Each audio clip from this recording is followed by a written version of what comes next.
Good evening and welcome to today's BIC Streams, breaking the silence about India's women, gender reset during a pandemic. We have today Deepa Narayan in conversation with Shoba Narayan. Before I hand over to Shoba, a quick set of instructions. For those of you who are here for the first time and are not subscribed to our mailing list, do sign up by visiting our website and following us on our social media channels. Uh, the bios of today's panelists will be shared via the chat box that you can see at the bottom of your screen. Next to the chat box is the Q&A box where you can ask questions. You can type in your questions.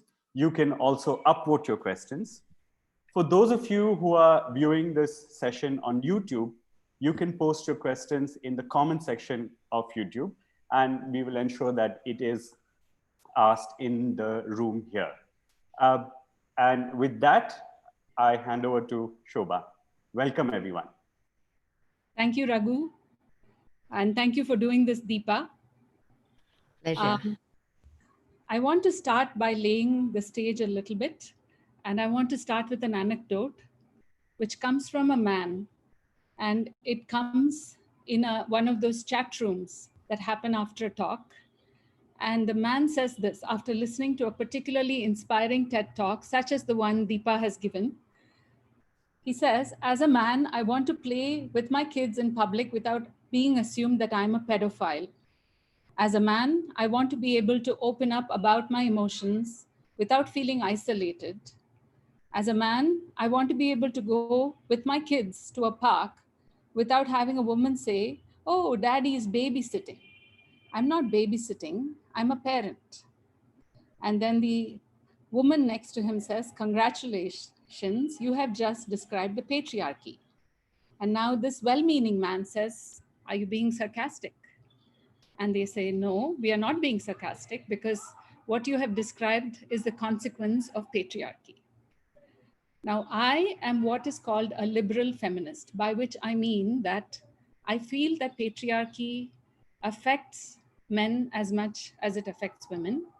It comes from the Greek root archi, which is used in monarchy, which is used in hierarchy, and it means sacred ruler or ruling class. And so when the rules are made by a certain group without taking into consequence or without taking into consideration the imperatives of all the other members of the group, what ends up happening is the rules become a box. And no adjustment is made for the varied hues that make us the glorious humans that we are. Happily for us, two women of consequence, both of Indian origin, have had a powerful impact in this field of gender and social studies.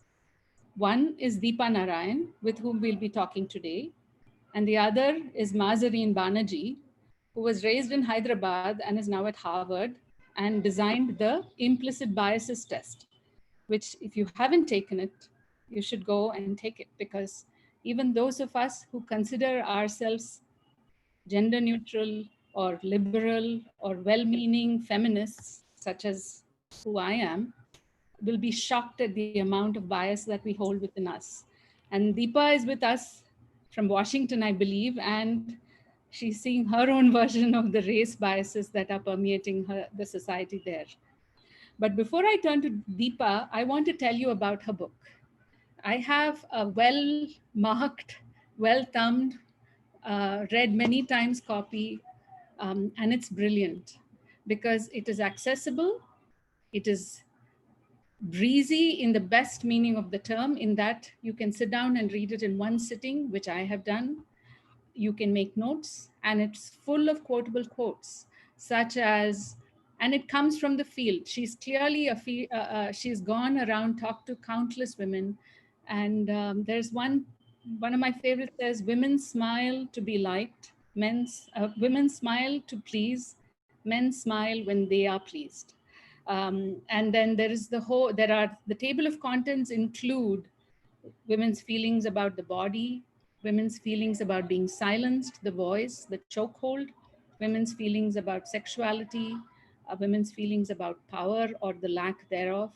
Um, it is a book that anyone who has even a passing interest in gender, any man or woman who considers themselves to be champion of the underdogs ought to read.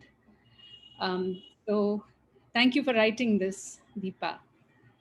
And my first question to you, though, has to do with the great pause that you have described, which is what we are all going through. And I want to ask you, you have done a lot of work since CHUP. You have continued your social science research.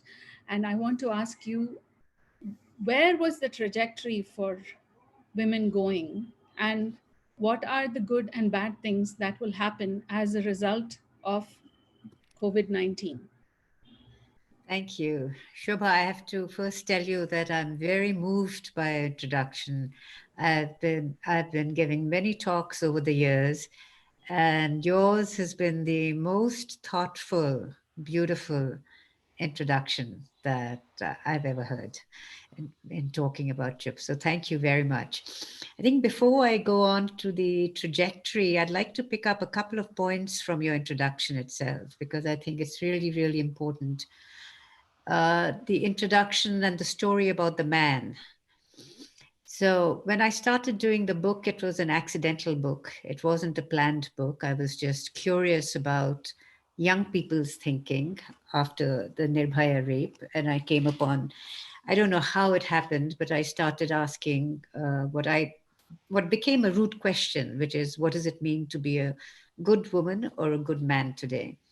It's a very simple, seemingly straightforward question. And I ended up spending 3 years asking this question.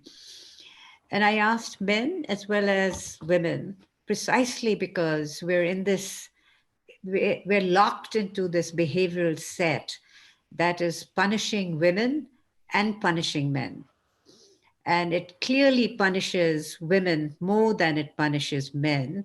But men are also boxed up and unable to enjoy the kind of simple freedoms that the man in the chat room spoke about.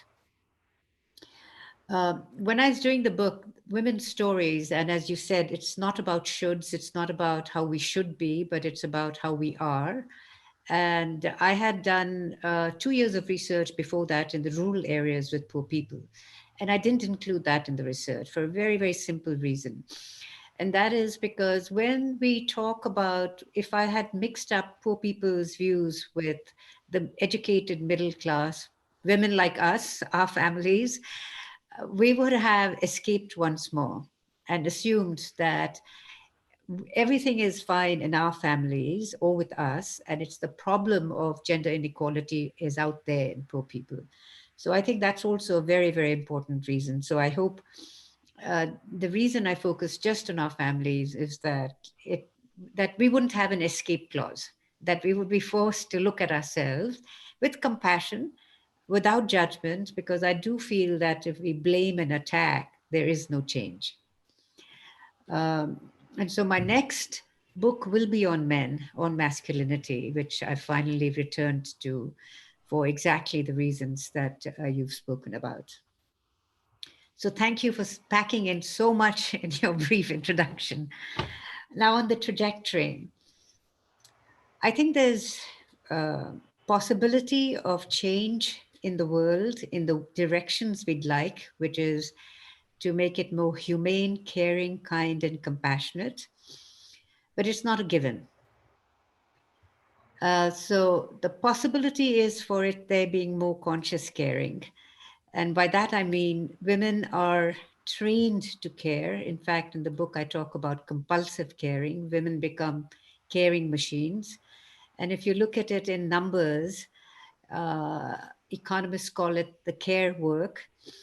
And there's a recent Oxfam study which gives a global number, which is that women put in 12.5 billion hours a day. 12.5 billion hours In total. a day globally in unpaid care work, right? That's quite And shocking. if this work was paid, it is annually, it would be 3 times the technology sector. So its worth is $110.8 trillion. So if care was monetized, women, I think a lot of the problems of inequality would disappear. Deepa, Because may I jump in with a rude interruption? Because I've thought about this a lot as well. The problem is with studies like this is how do you monetize this care? Yes, I agree with you that care, yeah, but yeah. who? So the husband who goes out and earns the money, does he pay the wife? So to me, this again, correct me if I'm wrong. This seems to be a non-starter study, or am I wrong? I think I wouldn't say you're wrong. I think that's one perspective. I think the point is simply that is to really forcefully make the point that unless caring behavior becomes valued, whether it's monetized or non-monetized, we are not going to see a redistribution in caring behavior. And unless men and children and teenagers, unless we make caring a value, we're not going to see a shift in the world. Because even in India, if you look at it, women do in a daily basis, I think the number is about 352 minutes of caring work, whereas men do 57 minutes. So 40% of the women are involved in caring. How can they be employed or generate any income to stand on their own feet when the very work that they are doing is given no value, no respect? So I'm not talking only about monetization, that's one aspect, but in the fullest term, that unless caring behavior is valued and respected, and monetizing is one way of showing respect, but there are many other ways of showing respect, that we're not going to see change. Now, what does that mean during, what is the trajectory? It's very difficult to talk about trajectories because statistics are very hard to get by, but there are two different things that are happening.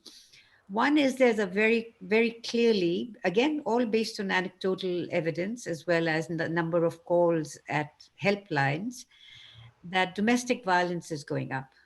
Yes. And that's mostly women. And, one could, it's totally predictable because when economic pressures go up, when everyone is locked up, and some people within the household have less value than others, the aggression, the frustration, everything else is dumped on women in most cultural contexts, including the US. Actually, this is a phenomenon that's happening all over the world, from the US, UK, Brazil, and in India as well. So that's one thing that's happening on the one side.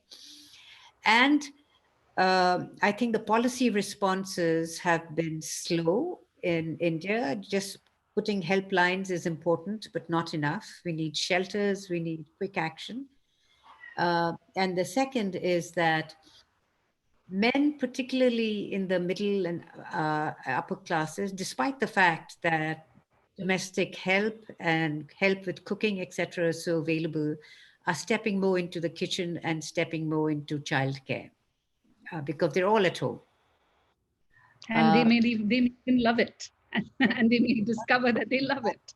Exactly. So, And some of them have more respect for women staying in the house and taking care, particularly of young children.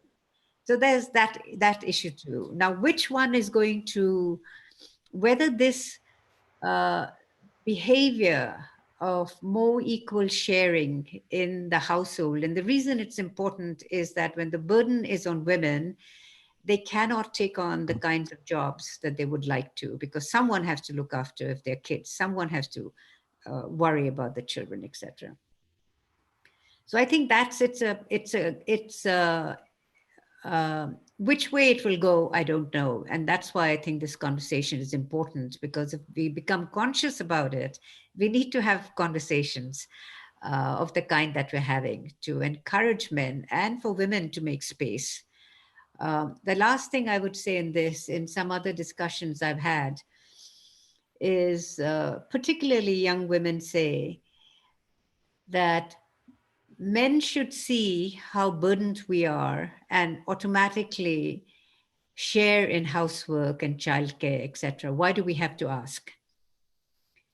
Right. I think that it shouldn't be in an ideal world. You shouldn't have to ask. It's so obvious when you need help. But the fact is that in most contexts, women will have to ask for help or ask for sharing, not help isn't the right way of framing it, but sharing of responsibilities. Um, I think. It's hard to take care of young crying children. So I mean, if I were a man, I would stay away as far away as possible that I can get away with. So that is understandable but wrong. um, I, I I am glad you made the distinction that this conversation will be about people like us, because I think opening it up to the issue that's gripping India right now, which is migrant people going back to their home states, and the women that are part of that great migration, is at best facetious, because I can't claim to have a clue on that. But there is one study that was released yesterday by the National Commission of Women, and it talked about how, as you know, Deepa, women are a large part of the migrant group, partly because they are married to men who settle in different states. And there are two trajectories for these women when the men leave the home.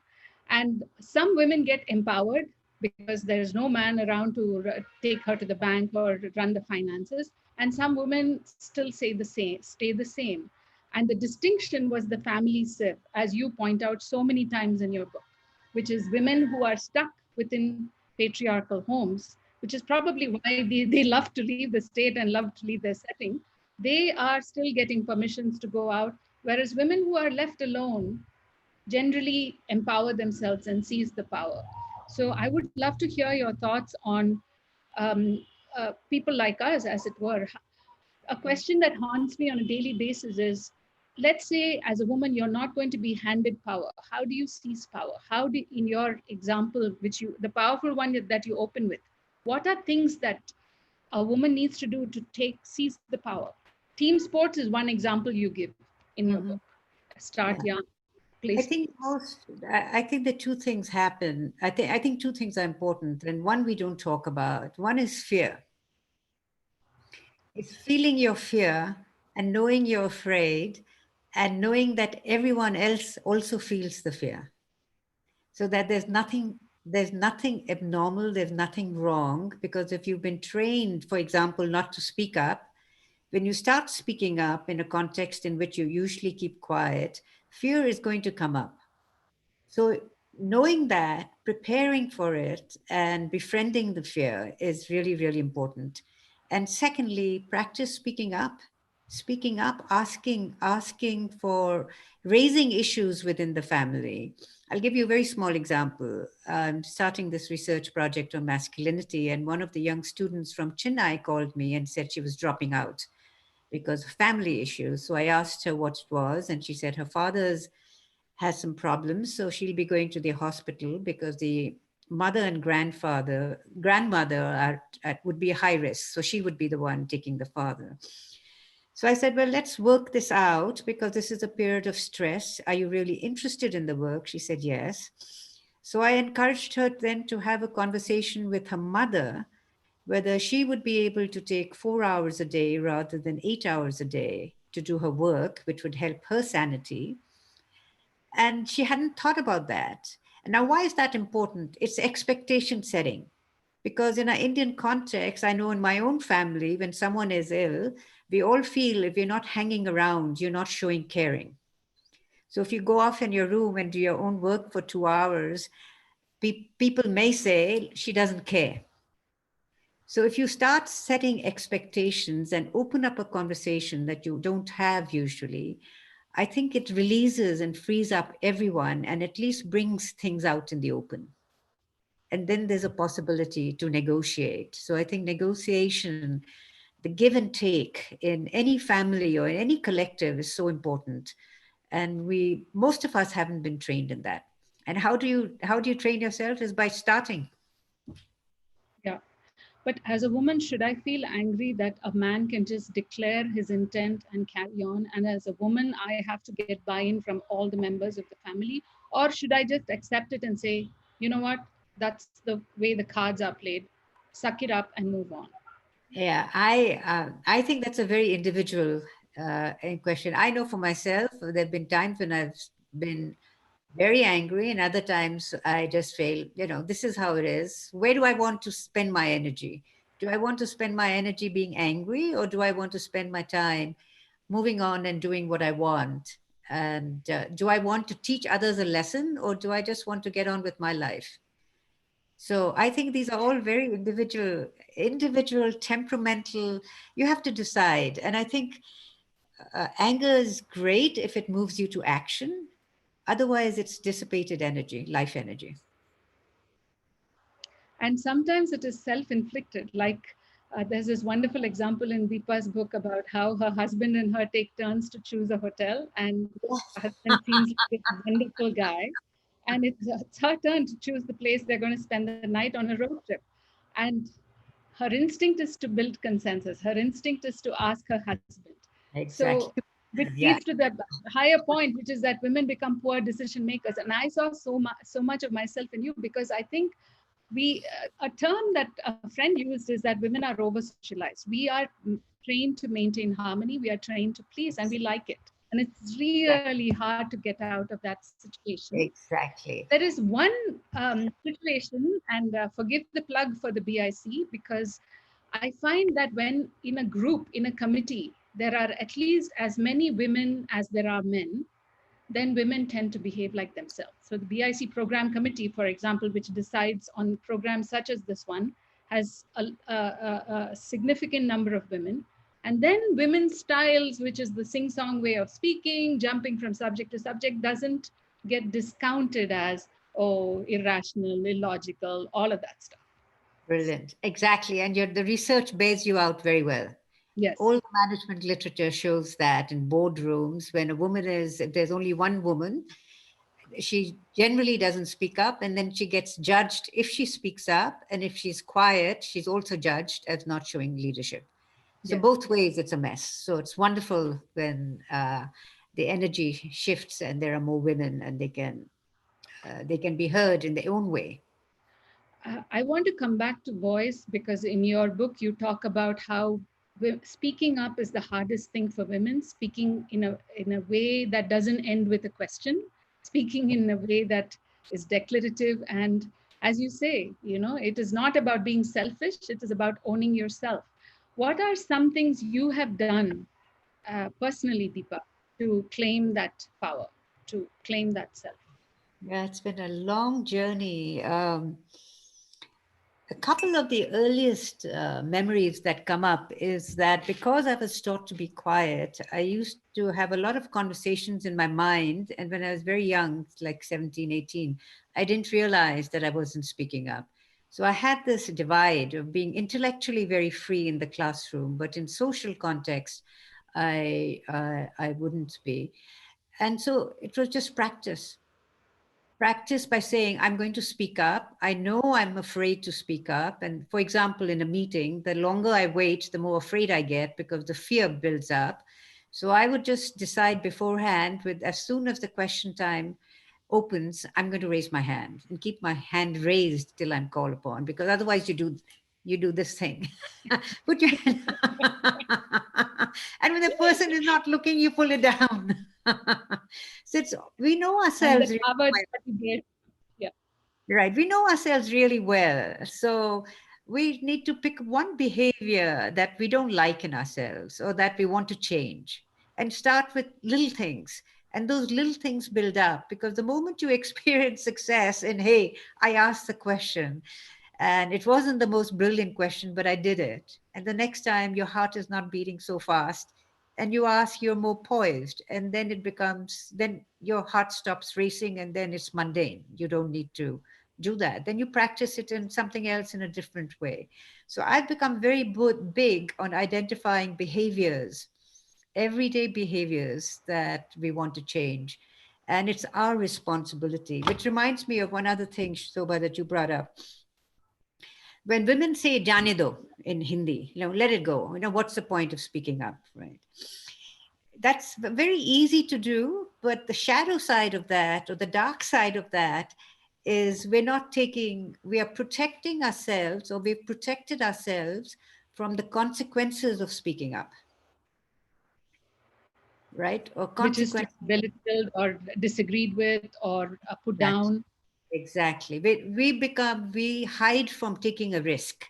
And it's much easier to be a witness and observer and then later harshly judge others, but we never participated in it, right? So we duck. And when it's over, we raise our heads, and then it's very easy to be judgmental. So it's much harder to be a participant, and it's better to be a bad participant rather than just watching life go by. Yeah. Um, are, are you a feminist, and why is that term so complicated for everybody, at least in Absolutely. India? Yeah, all over the world. Absolutely, I'm a feminist. And to me, what that means is As am I. as equal rights, equal respect, equal humanity, um, full full rights of a full human being.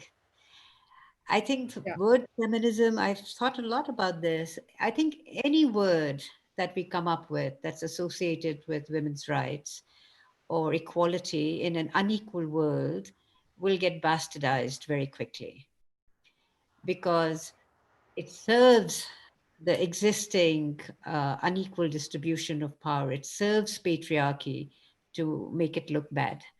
So I stopped fighting. Many women spend a lot of time coming up with other words, but you can be sure if you come up with the other words with another word, it'll have the same loaded connotations that feminism does. So I prefer breaking it Yeah. apart rather than fighting for, what does this word mean?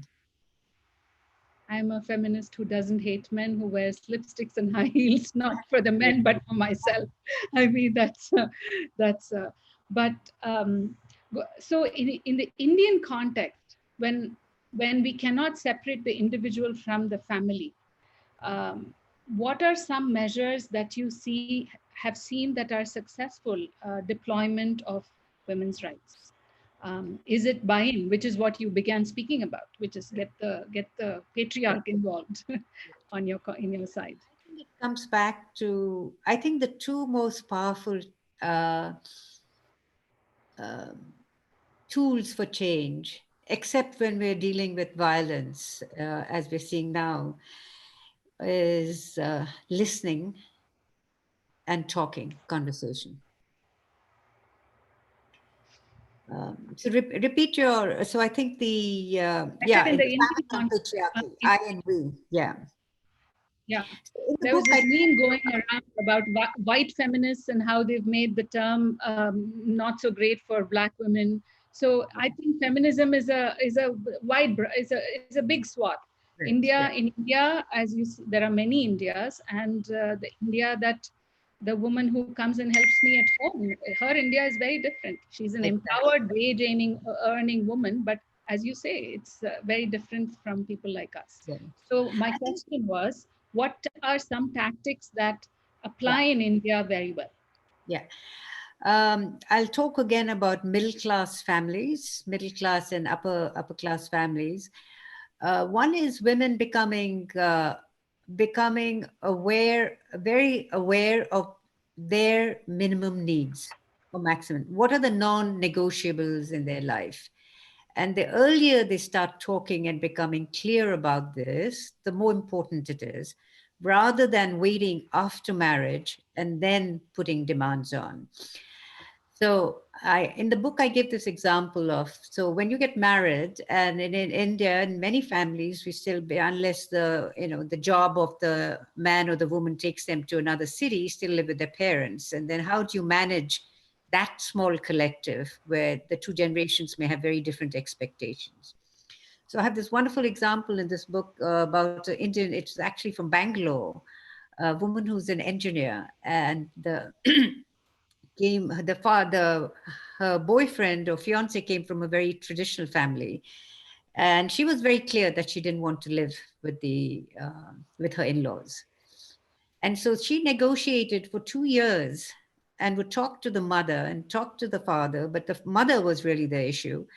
And she finally one day said, look, at this point in my life, I need my own space. I need to be in my own house. But as you get older, and if you are ill, I promise you, I will be there to care for you and I will move into your home. So that released the mother from a lot of anxiety and opened up a possibility of new relationship rather than this eternal daughter-in-law, mother-in-law battle. So I believe that again, conversations, taking care of our fears and taking the one or two or three most important non-negotiables and talking about it and coming up with solutions is good. I'll give you another simple example because it's these simple examples that show, at least for me, show the way forward.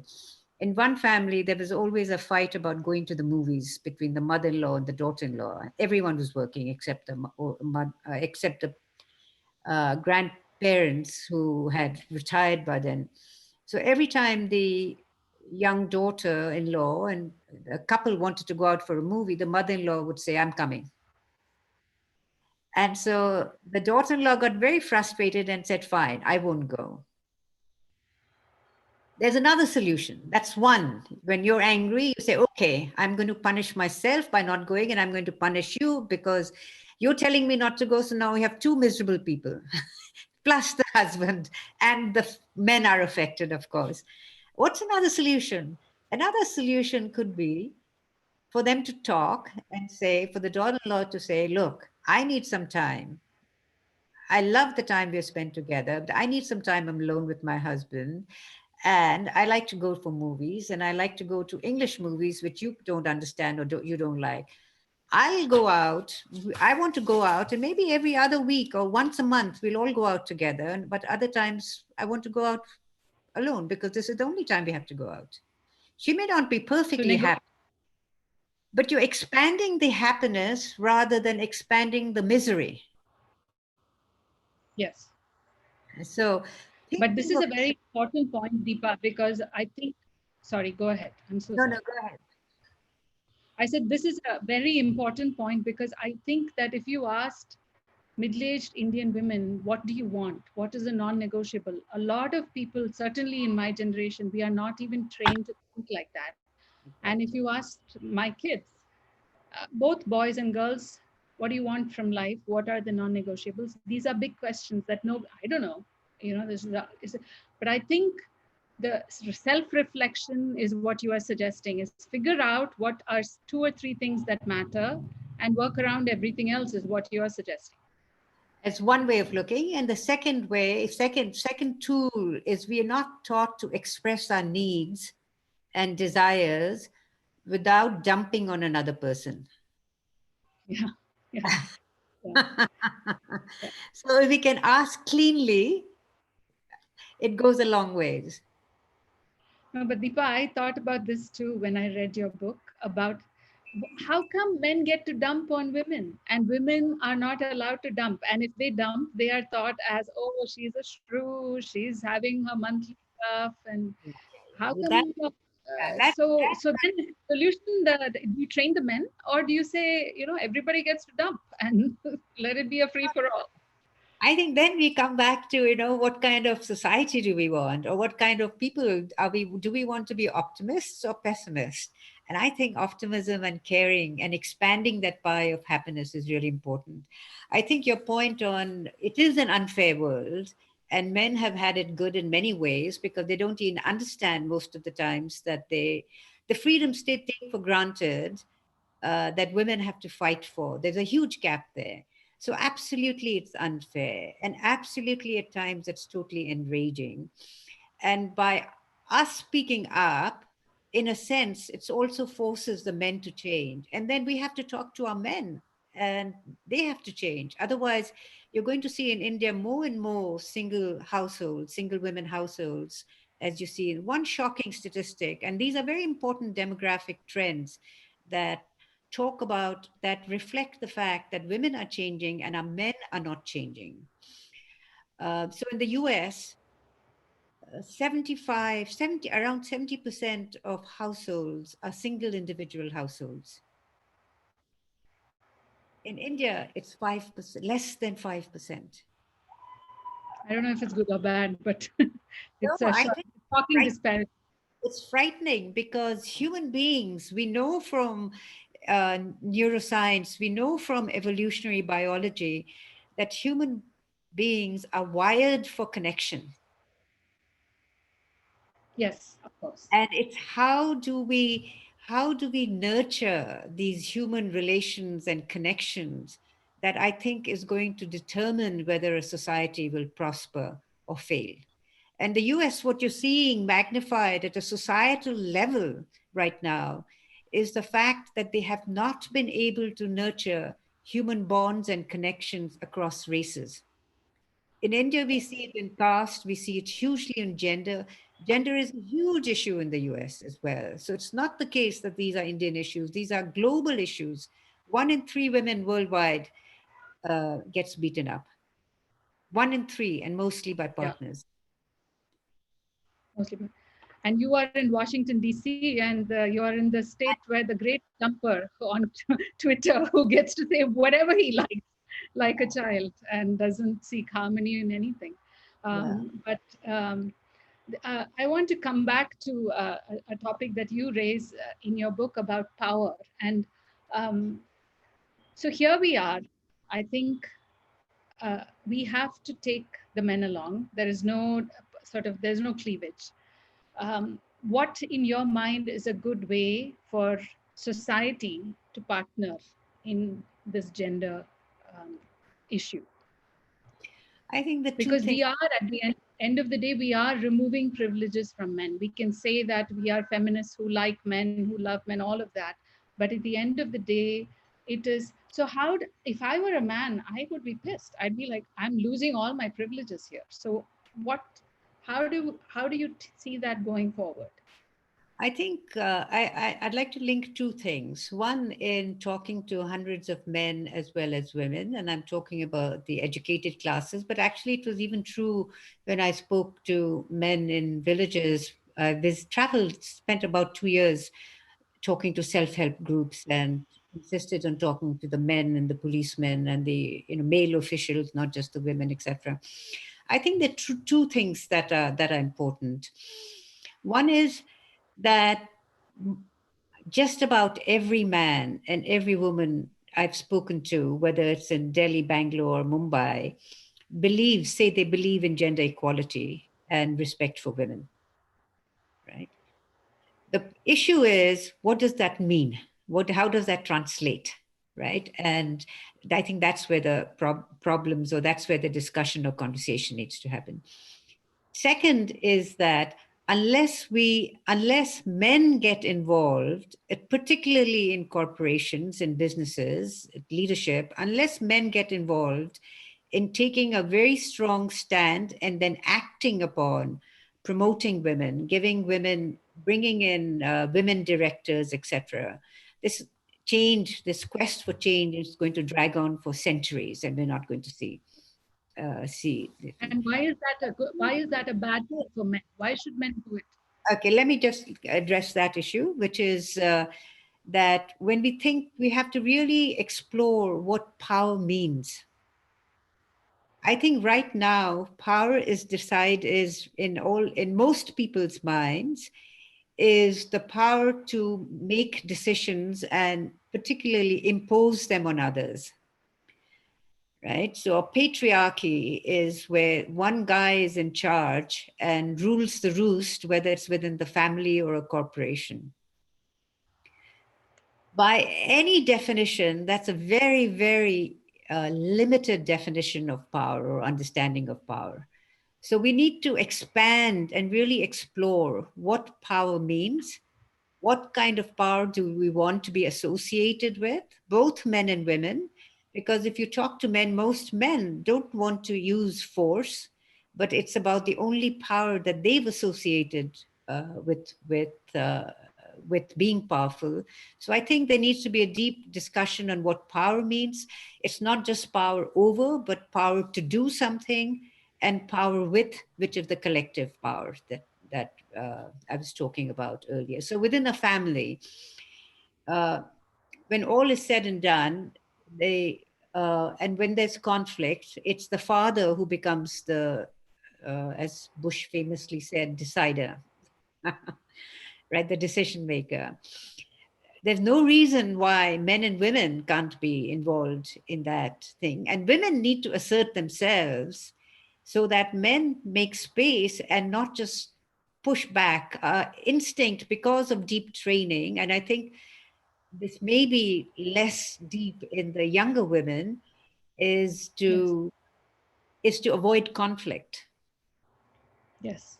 and not know how to negotiate. We're not taught these skills. So that the young woman I told you the simple example of going and talking to her mother about how do we take care of our father in this time of COVID when everyone is already stressed and only one person can go out.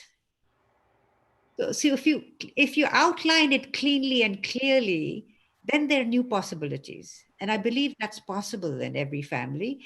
But women will also have to take the to shift and not hide behind fears or let go of. So I heard hundreds of men saying and women saying that we would love to have men more in the kitchen to cook, say on weekends. But when men go in there, Yes. women demand things. Don't do that to an hour and everything. Yes. Now, I had to go off and close the door and go and engage in something else. And when the dinner or breakfast is ready, I'd come. Yes. And I had to train myself to praise it rather than criticize. Yes.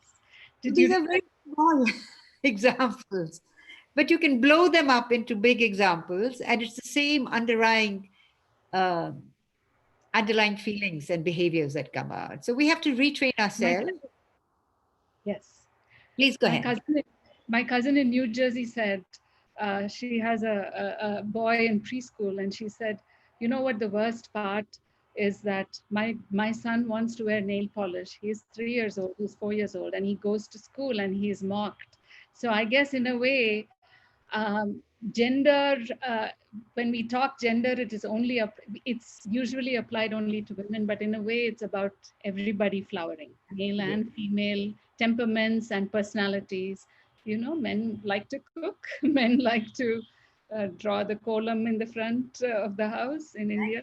So, I see little boys who want long hair, yes, and yeah, their mothers, the parents have to shift. And if they believe in gender equality, they had to say, "Yeah, you have a point." And the little boy argued back, "If yeah, my sister can wear pants, why can't I have long hair?" So they gave in. yeah, They said, yeah. "Okay, you can have long hair."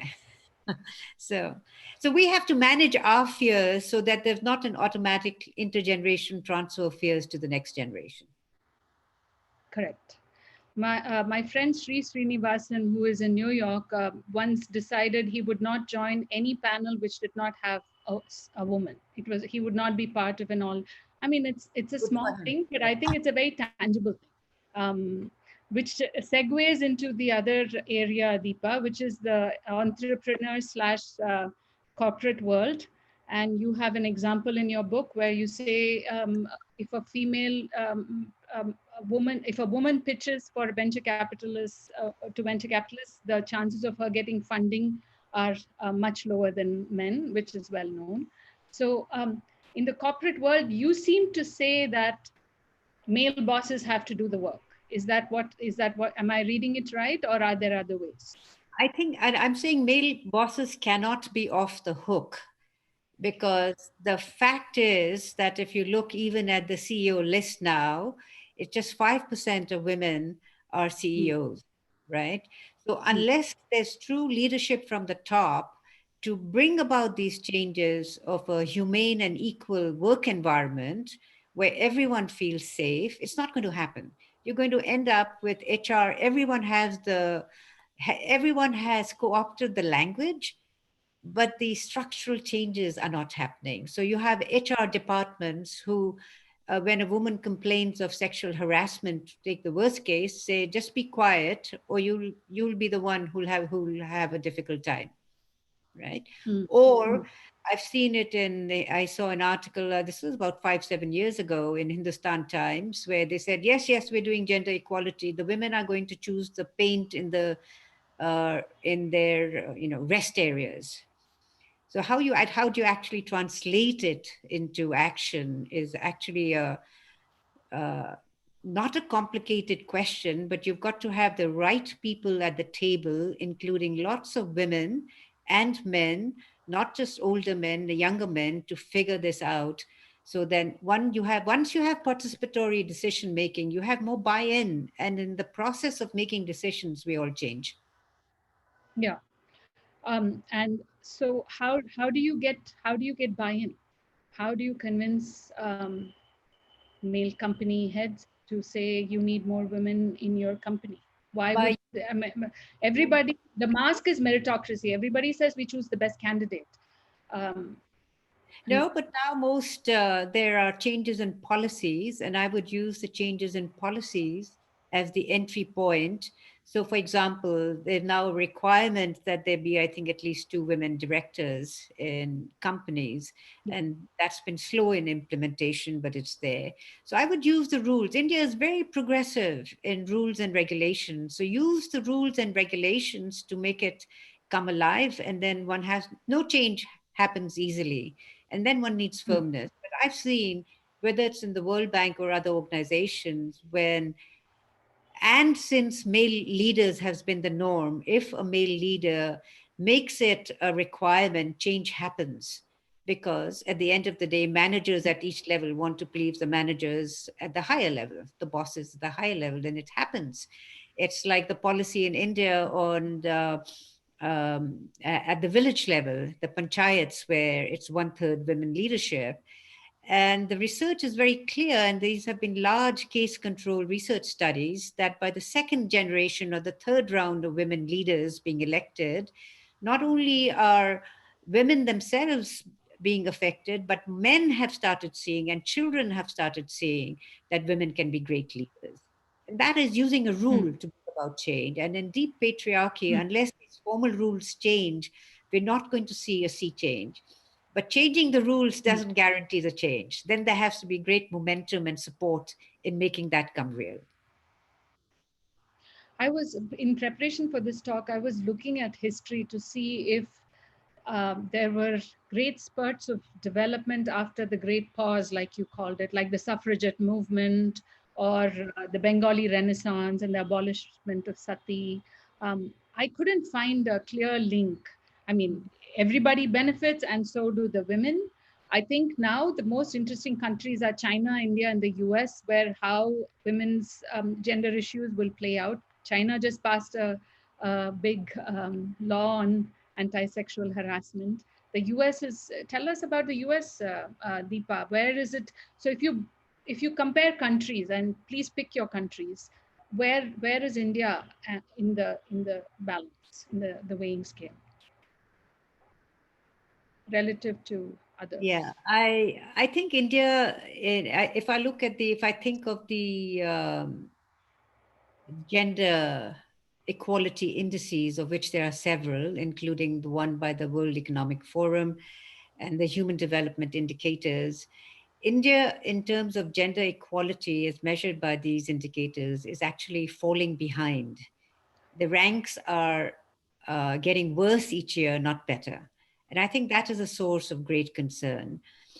And if I compare what's happening in India specifically in terms of the gender equality index and the business climate index, the business climate index has, I think, 10 indicators, and India's rank went up by 10 because the government, Mr. Modi, was very focused on it. That when the gender equality ranks fell by 10, nobody paid any attention. So I think in terms, and one of the most worrisome indicators in India is that the labor, what economists call the labor force participation rates, how many women are actually employed in the are employed, has been falling every year, and it's gone down from 36 to now it's about 18 or 19, the same level as Saudi Arabia. Yeah. So one has to look at these broad trends and see what's happening. And I think we've underestimated in India, we've underestimated the impact of lack of safety for women in these employment. There are many reasons, but that is a very big one, because unless there's some payoff, unless the benefits are higher than the costs, and I mean both social, economic, as well as financial, women are going to choose not to go to work. My friend Sri, who is also part of the BIC program committee, had a question related to this, which was now post-COVID, when jobs are scarce, women are going to be even lower in this. Yeah, and I think this is why we need to have. I think collective action is really important, and unless these issues are raised consistently, it's not going to happen. Let me give you the example from the migrant labor issue, which is so huge and so important and so heartbreaking, that now that the government is turning to new rules and regulations for greater dignity and safety for migrant workers, we haven't addressed, and I don't know if there's been, whether I've missed it in the newspapers, there hasn't been much focus on the rights of domestic workers. The biggest group of female migrants, yes, you were right, and they are when they migrate as families, but the biggest group of single migrants are women domestic workers. And they are migrants, but they haven't been hitting the roads because they're hidden in families, and their rights are really, really important. So that's a very important gender issue, that even though we may get strong rights for migrant workers, it depends so much on its implementation.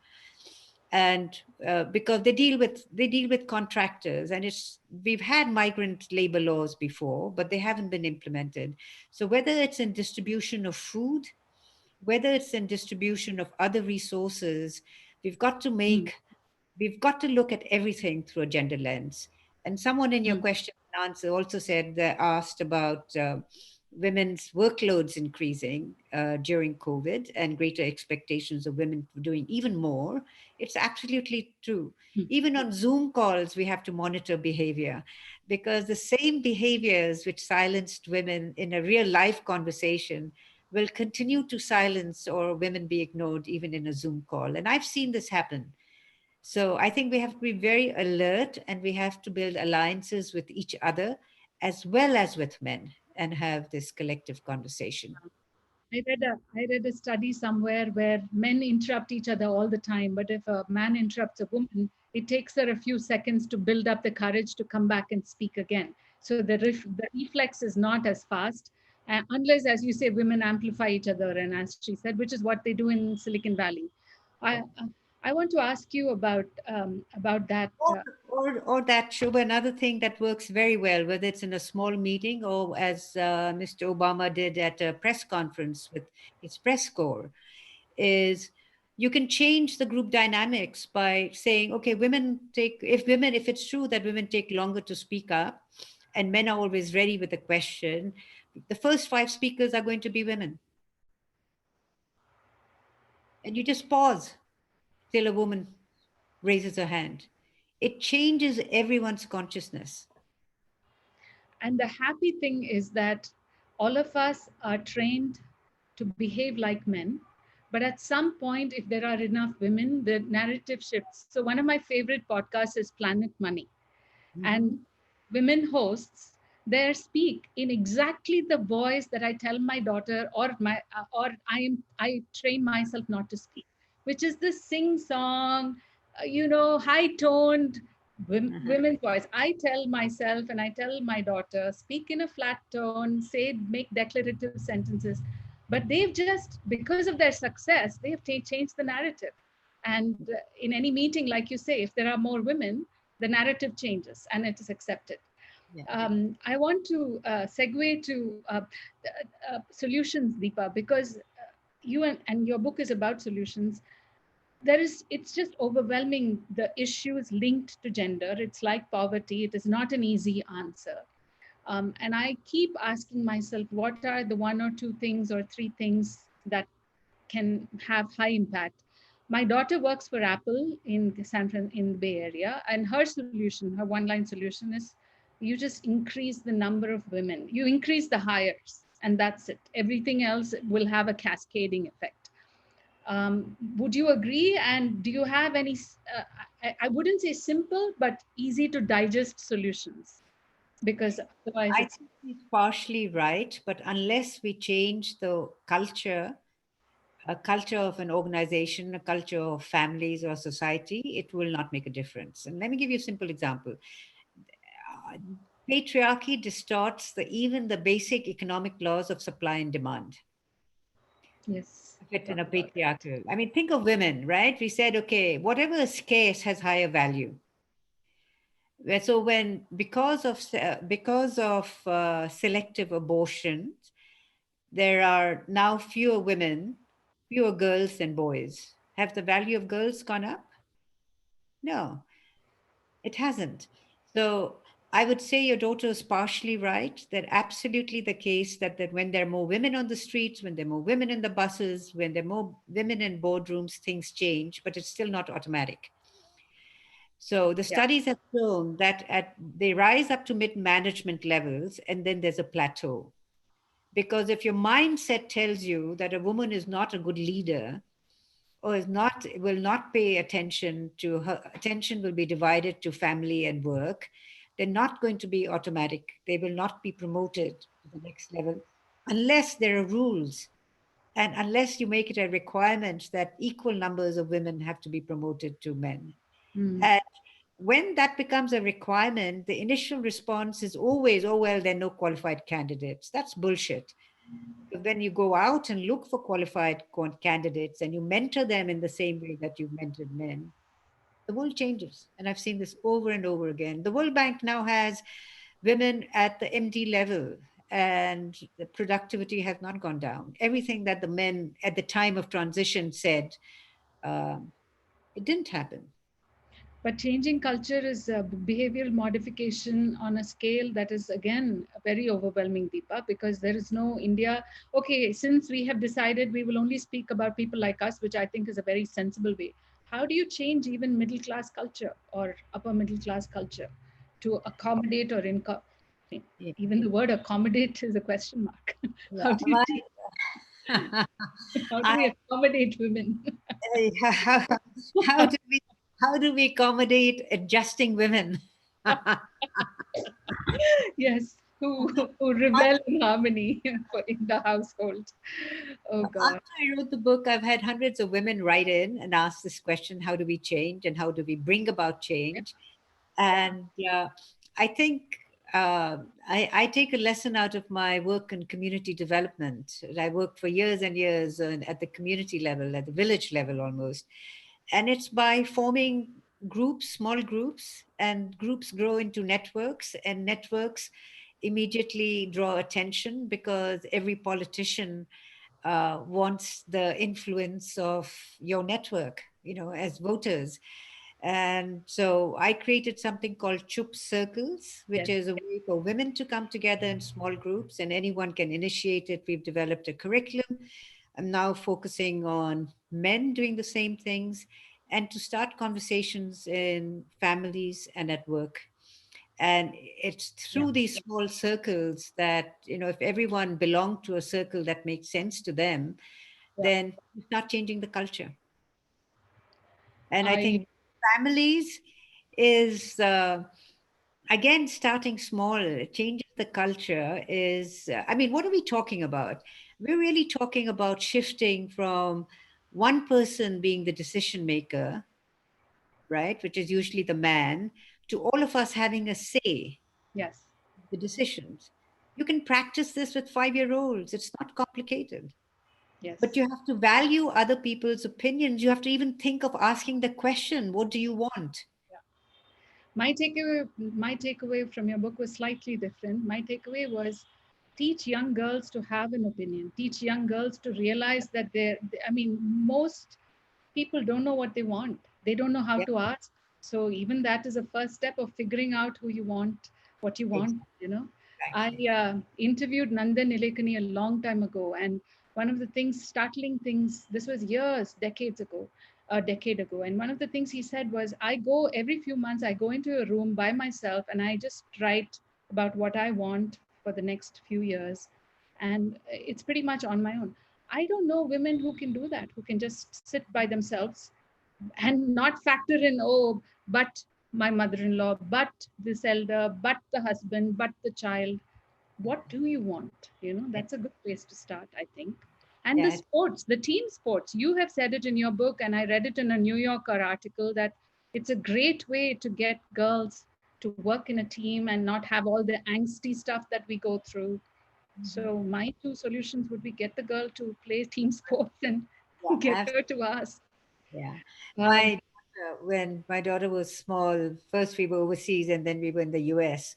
And the thing she talked about 2 weeks ago, is what these casual, what made a difference. And one of the things she said, two things. One of the things was she played softball. So softball, you can't always be on the field, right? You're in the dugout where they're waiting and shouting. She said the only time I had permission to scream at the top of my voice and was actually a positive was when we were doing team cheers. oh God. And Oh, that's when she said my voice opened up. yeah, yeah. Um, you talk about me. I'd like to move to a different topic. You talk about media. Oh, there's a lot of questions, and I just missed that. Okay. Um, okay, I will get to the questions in a second. This would be then my last question because there are a lot of questions.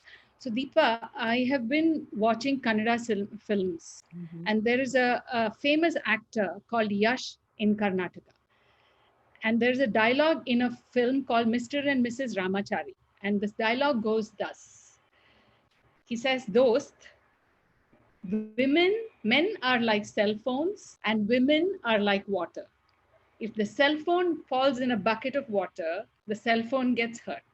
If the water falls, even a few droplets of water fall on the cell phone, the water is unscathed, but again the cell phone gets hurt. So these, and you say media has the power to change. So I ask people who help me at home, how do you deal with these messages? And this is the subtle. So what is your the blame and shame that goes is passed off in mass media? When will we ever overcome that? And Jayant Kaikini, who wrote that, he who was part of that production, is an evolved man. So Yeah. how can we influence Bollywood? Yeah, good question. Good question. My answers are trite because everyone would say the same thing. I think movies are gradually shifting. I think Bollywood inside needs to have conversation circles with women, with men, and across.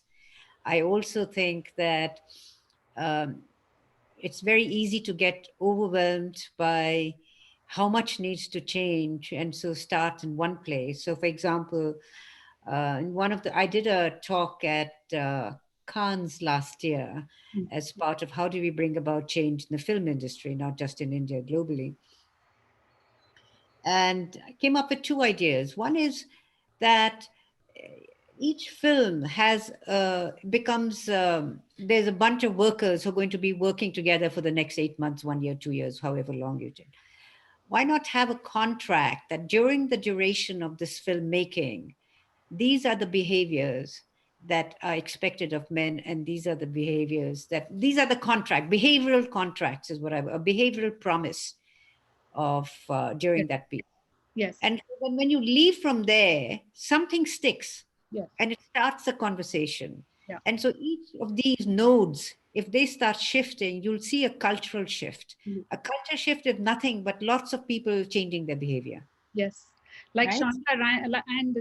Shonda Rhimes has done for American TV. I mean, she's produced and therefore all women characters, Madam Secretary, and all of that. And Exactly. Nita Das will be speaking at BIC, and if there are more people like her, I think what you say will change. Exactly. Exactly. Deepa, there are currently 12 questions. I would request you to, because in the interest of going through it all, some are long, I'm going to read them out, and in the interest of time, keep your answers as short as you can. Okay, the Okay. first is from Shilpa Sharma. I'm curious how you will, in your research for your book on men, be able to sift the wood from the trees. Men say the right things, but they are very far away from practicing what they preach. In other words, how are you going to get them Yeah. to be honest, I guess? Yeah, I think the same way that I did with women, that when I do research, I'm just in a very curious, receptive state of mind. I'm open-ended, compassionate, and non-judgmental. And I think when you're non-judgmental, people start Open-ended, speaking. compassionate, and non-judgmental. It's important. I think it's really, really important. When I did the research on women, I had no idea. I thought I was imposing on women, and I felt I was. But women wanted to speak, to tell their stories, to share their pain and what their life experiences was, because I was not judged. I was not sitting in judgment, so they felt safe to open up. And because I'm not interested in shoulds or how men should be, but focus on everyday behavior, then I think it's much easier to get to how women and men are rather than how they should be or how they think they should be. By the way, even for women, there's a huge gap between women's beliefs and their everyday behavior. So I Yes, use the term bad feminists because we're all human beings. We want to be better than we are. And that's the human endeavor. yes. This question is from Lekha Naidu.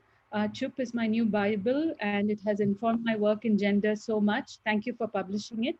And to add to this mansplaining, they'll tell our ideas back to us.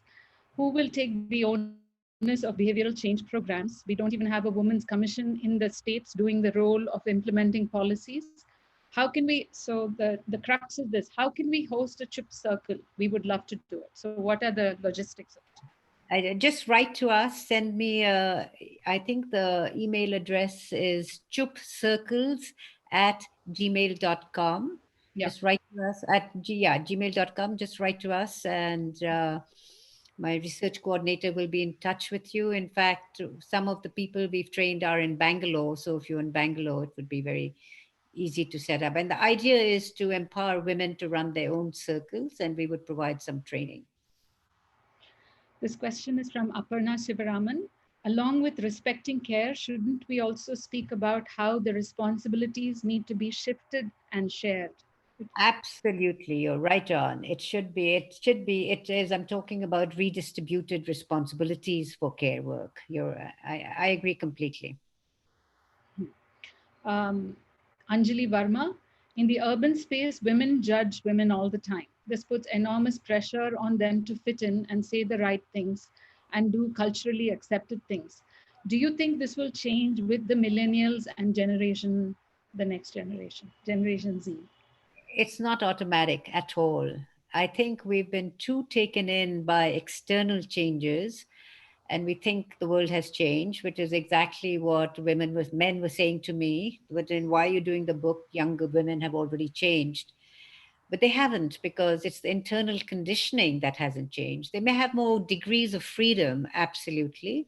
And the percentages of women who are more able to speak up than the earlier generations may be true, but the fundamental problem, and the structural origins of the problem have not gone away. And since it's a systemic problem, we need to keep changing the system. Otherwise, women think that if they've succeeded, everyone else should also succeed. And if they haven't succeeded, it's their own fault. So we're back to assuming equal opportunity, which is really problematic.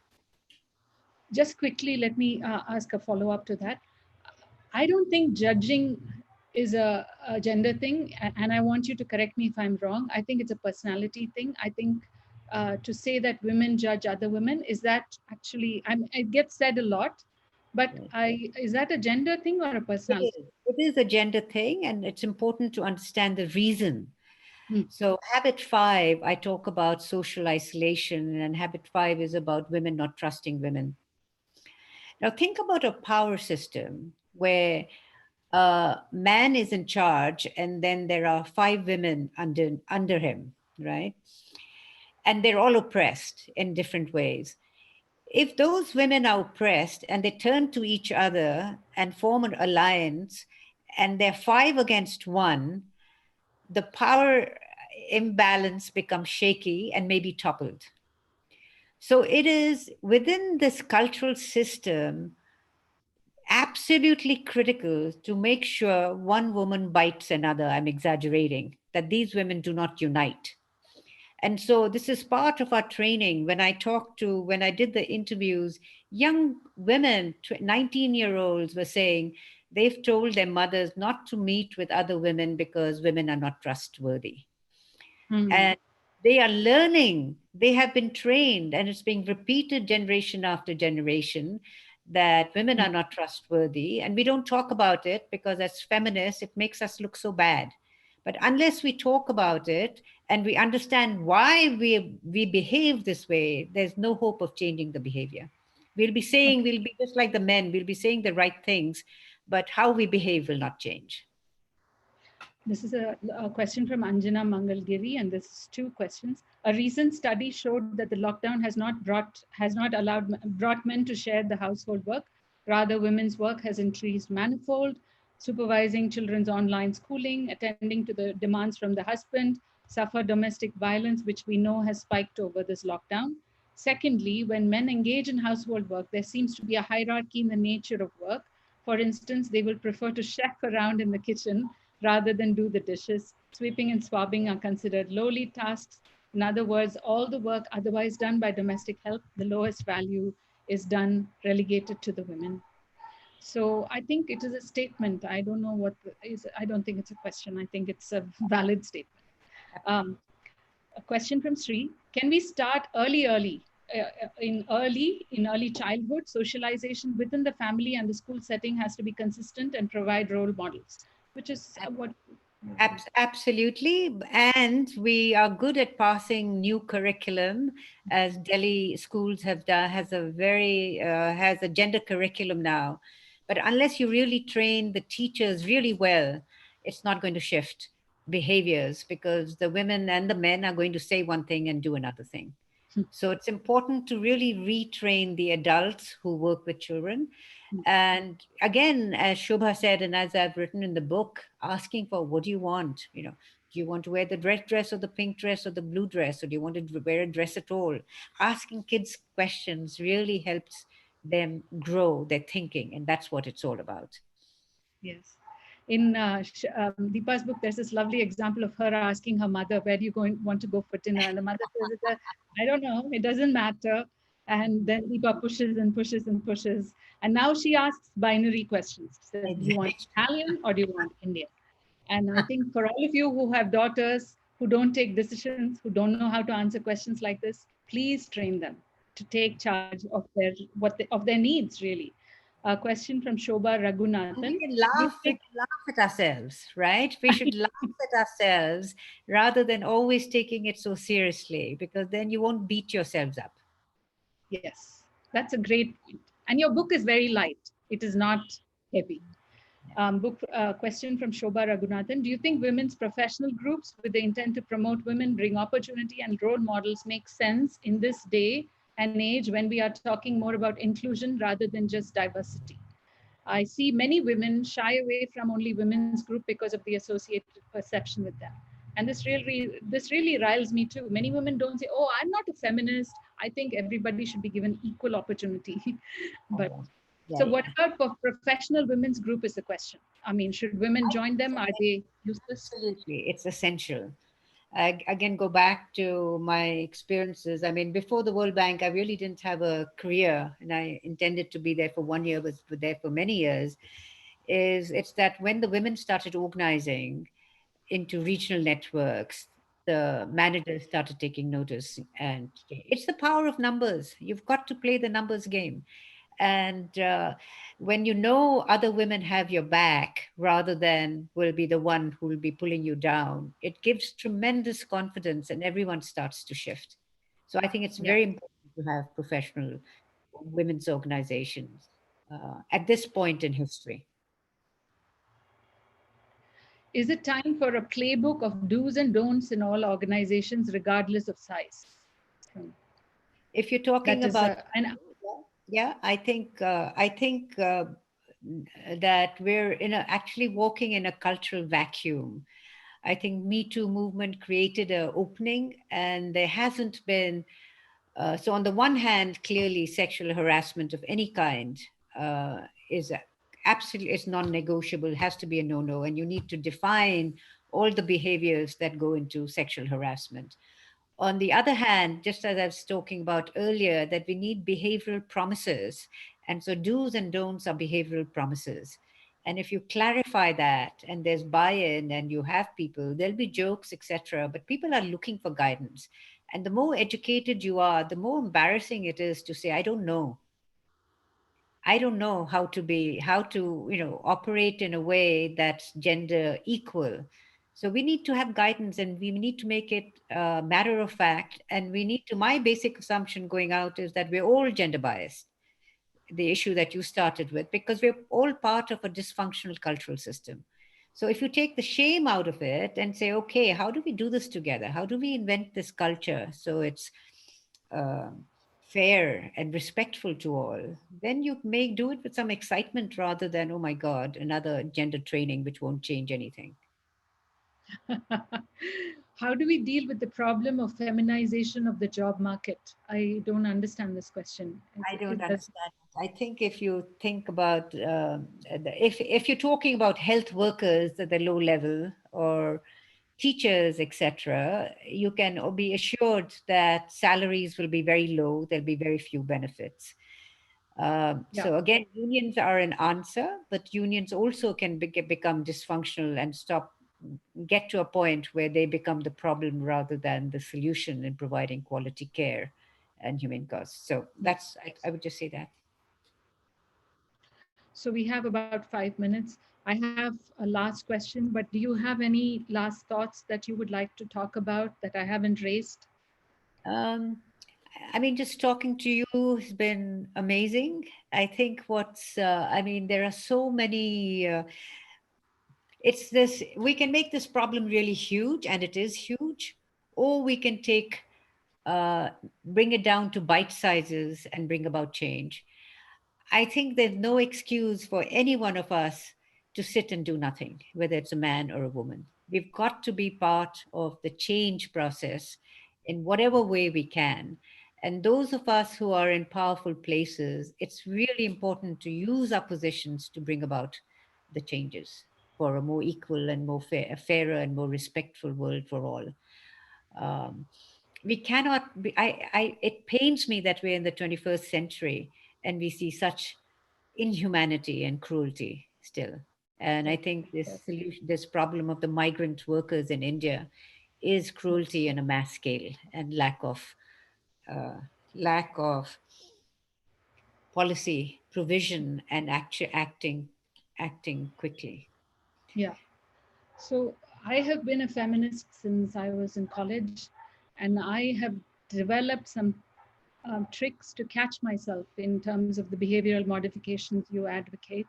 One is to speak up, as you say, raise the hand and keep it there, even if it's a stupid question.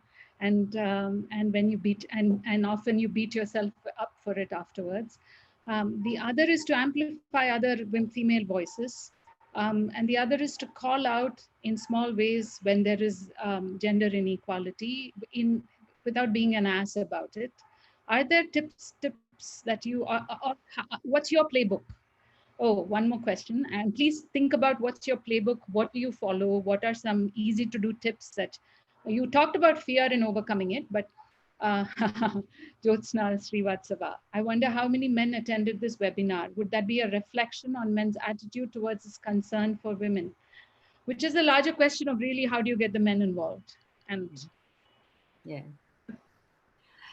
I think in terms of my own changes, is one has been speaking up, speaking up, speaking up.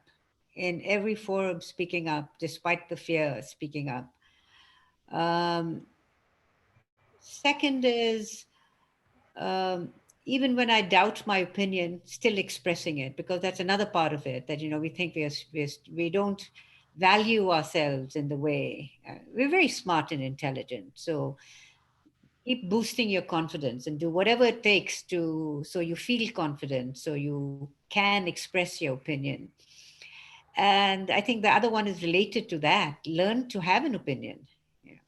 So if you're having, learn to have a conversation. So if you're a conversation, if you're part of any group, learn to engage in conversation, Yeah, give and take of conversation. yeah. So I have this dream, Deepa. Prime Minister Modi has made all these advice to the nations, ring the bell, light the lamp, and everything. If for 5 weeks he could say, every woman in India will work and we will pay them, and the economy surges, and we see what life is with 50% now of our population working and getting paid for it. Yeah. I mean, what a world that would be, right? Is there any country that where that exists? Which the No, it was a real missed opportunity in the US during the 2008 crisis, because the bailout really went to the large corporations, and it's again a missed opportunity. But now, this time, at least small businesses are getting more money.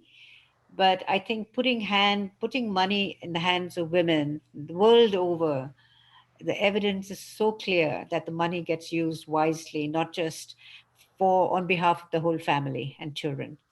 so why So can't Jacinda Ardern do that great experiment in New Zealand and then the world? See, to the last question, which also bugs me, is how do you get the men involved? I think the men will be involved if there is uh, if the numbers match, if there is money, if the economy surges. So if a country can lead the way, and I'm not sure if India would be that. I don't know. Where would you, if in this fantasy world, where would you bet your money on? Which country would do this? that would Experiment where be every woman, every female citizen will work and be paid for it. I think it has to be every female citizen will be well paid to compensate for work, right? Because you can have a lot of women are in the lowest paying jobs, and even in COVID, the health workers, 70% of the health workers are female. I don't know if I would support that. I'd rather they get out of it and be better protected. So I think good jobs for women and getting money into the hands of women rather than men um, Benefit society. benefits society. And I think if there's any country in the world that's other than the Nordic countries, which are the obvious places, I would say it's Bangladesh. Really? I would not have guessed that. Huh. Why do you Ba- say that? Because Bangladesh is the country that's beaten the odds, despite it being poorer than India, despite it being a Muslim country, which we say has even more restrictions on women, and despite it being very demographic and dense, and having half the, huge amounts of the country going through floods every year, their human development indicators are higher than India. Their women's literacy rates and all these rates are actually higher than India. The economic growth rates have often been higher than India. They've had these grassroots NGOs that have become as big as some of the government departments, that have shown the world the way that if you bet on a woman and give a woman money, that all kinds of good things happen. So the whole Grameen Bank experience that is spread across the world is basically saying that poor people and poor women, destitute, illiterate women, are bankable. So if there's any country that could put money in the direct transfers in banks, I'm talking about direct transfers into women's bank accounts, I think it would be Bangladesh.